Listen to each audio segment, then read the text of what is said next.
I didn't That's misspeak. cool. And Okay. white men. Maybe not so much with black women, but And Maybe. big up. He's up big with white men. White men through the roof. through the roof. Through the roof. White men through the roof. Anyway, we watched it to tell you that you don't need to. Yeah, it's stupid. but- He didn't step down. Boring. He didn't step down. Holidays. Holidays. We got them. And this one's great. I mean, it's not, but it's timely for us.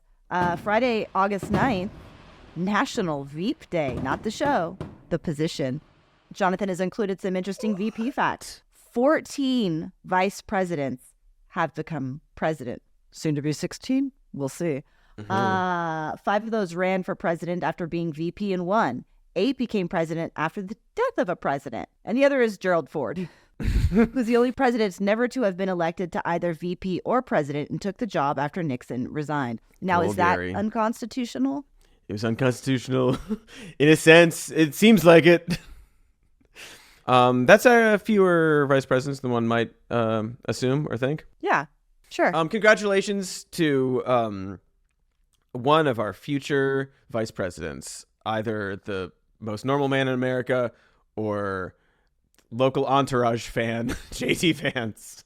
And then this is fun. Today, the day that we're recording, which is Thursday, August 8th, is the 20th anniversary of the day that the Dave Matthews Band tour bus dumped 800 pounds of shit, human waste, shit, being a part of that, on a passing boat while crossing the Kinsey Street Bridge. Well, I mean, it was a About difficult situation and a 2/3? difficult time. Wait a minute. This is a detail I wasn't aware of. I need to say About- my Dave Matthews pun, Katie. I'm sorry. Oh, before I say Fine, this sorry, fun no, go part. ahead. Say the fun Wait, part. I want I'm you sorry. to say it, but I think okay. everybody needs to know this I tidbit, understand. which is I that understand. about I interrupted you. I'm sorry. 2/3 of the passengers on Chicago's Little Lady were covered in shit. Dave God. Matthews' shit. Anyway, what were you going to say? I forget. It doesn't matter. Oh, I'm sorry. No, I'm sorry because I No, interrupted I'm you when you sorry. were sorry. No, Cody I'm has sorry. so much No, to I'm say, sorry. Katie. Will you let him speak? I'm sorry. No, I'm sorry. We're all so sorry. What would you say, Cody? What would you say? Did you I do was that just on purpose? saying that it was a difficult situation and a difficult time. It's a typical situation joke The for typical- everybody. I think. But Okay. did you do what would you say on purpose, Jonathan? Yes, and course he so did. much to say, and I've got Of course he about did. 20 of all them the written ones. down. So I was gonna say like you've got it all ready for it. I hope there wasn't blood in the water. There's I mean, blood in the yeah, water. I hope there wasn't blood in the There's water. shit in the Listen, water. that was a Poop cheap in tour the they were on. water. Those people, you pay for what you get, you know? Well, I think it's time we crush this show. Yeah, we And- talk too much. Too much. Sorry. All right. We're just ants marching in a line. I mean, aren't we though? Aren't we all just ants Aren't marching? we In a all? way. I mean, isn't Are that you what guys- the song is all about? We're just gonna make the best of what's around. Turn you and me have a better time. All right. In a way, we celebrated Dave Matthews Band by doing that bit for like 5 minutes Yeah. when it could be a lot shorter. Yeah. I don't Maybe know. we didn't need to jam on that for so long. Okay, time for the actual show. Speaking of Veep Day, we have one. We have our pick. Yeah. Tim Walz, everyone's Yeah. favorite grandpa Oh. or father. I guess he's still Or of dad father. age, but he's He got looks like good he's got grandpa father, looks. grandpa Yeah. vibes. Personally, very thrilled. I think a lot of us are. I did ask for someone charismatic and fun, and we got it. Yeah, he is that. It's good and to have a normal person be up there to contrast the less normal people. I generally obviously yeah, he's got some dad grandpa vibes. I tend to like try to avoid that talk because I think that it's so easy to like want like a politician, like Dems and Republicans do this too, but like, oh, he reminds me of like this familial figure in my life. It's like, no, they're a politician. You can't let that like connection happen too much. But he does have those vibes. It's nice to see him like be a good dad and like normal music and just like be a guy. I think it, like, the reporting is that Kamala just clicked with him, and it felt very much like he was like, I'm ready to go. I'll do whatever I can to support. And they picked the anti-Joe JD Vance, the anti. Yeah. They picked the anti-JD Vance. The anti-JD, the because anti-Vance. JD Vance has a bunch of ideas that many conservatives like, but he can't appear normal, especially now that everyone's saying he's not normal. So he's having a hard time saying, I like beer and stuff. Whereas Tim Walz seems to effortlessly convey, he's like, I'm normal, I'm a family guy, here's my story, and I do a lot of stuff that you're going to like. Maybe not all. There's something about politicians generally, and we see them a lot, and they're all fucking lawyers. They all went to Yale or Harvard, and have like a track, right? Like, I'm going to do this, I'm going to do this. And like JD Vance, he was 6 months in the Marines for like PR or whatever. Buttigieg, well, he did like a 4-year, the Buttigiegian sort of approach. He was in the Marines for 4 years, but yeah, he did a 6-month. I don't want to like dismiss like all that, but like there is like a sort of clear like politician sort of thing where like, oh, I do this for a while, and then I do this, and I do this, and I make sure I do my lawyer stuff, I do my think tank stuff, I do my military stuff to become a politician.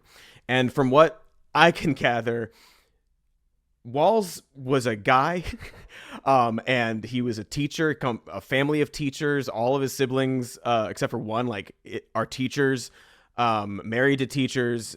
He was just a teacher and a coach, and his students convinced him to run for office. He wasn't like, I'm going to do this, I'm going to be a teacher for 20 years, and then I'm going to do this, and then like, he's not a politician track guy.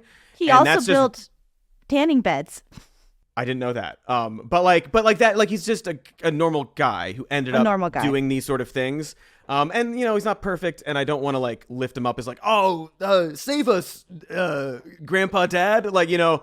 But it is refreshing to see a normal, joyful man who has a seemingly good, like, normal relationship with his kids and his wife and like everybody in his community. We talked about this a little bit last week or week before.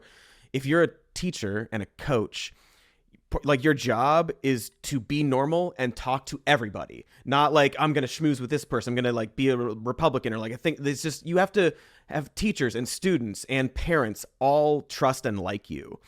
And he is able to do that really well. And it's just refreshing to see a guy. I agree with you completely. Yeah. And just like an affable white man being very casual about like, yeah, of course. For me, it feels very refreshing to see somebody pretty, maybe not wholeheartedly, but embracing progressive ideas. There's a sense that he is, you know, like you're saying, like he's just an affable white man who's like, seems to be like joyful. And again, we'll go through his record and stuff, and I would love to hear what this campaign plans on doing on a lot of issues. Right, that's still a big question mark. But all the issues that he has embraced over the years, seems to be very able and willing to talk about them in a normal way, in a way that people can hear like, oh yeah, that's just like how we talk. Like, that's he's not trying to force like, we gotta like progressivism or like socialism is like this and this. He's just like, yeah, I think it's taking care of your neighbors. I think it's being neighborly. It's a decent thing to do. Yeah, there's a way he communicates a lot of these issues that makes the opposition seem weird. And that's the contrast of him being able to talk about this stuff in a way that's like, yeah, that's normal.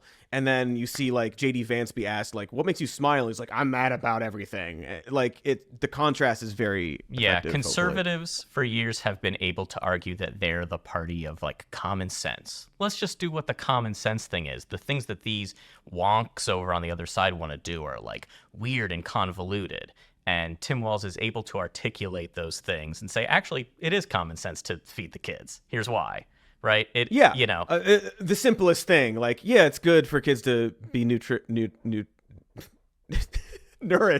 It's like nutriented. No, nourished is the word I was searching for. Okay, I want to go through a little bit of his biography. We have touched on some of it, but I'm going to run through this really quick. Born in West Point, Nebraska, April 6, 1964. Like we said, joined the Army National Guard. Then he works in manufacturing, building tanning beds. And eventually in his early 30s, moved to Minnesota, became a high school social studies teacher and football coach. This is fun. The coach that he took over had been winless for several years. And then with him as defensive coordinator, they went on to win state championship 3 years later. I might like interject every once in a while to like the narrative that's like forming against some of this stuff. Yeah. 'Cause a lot of stuff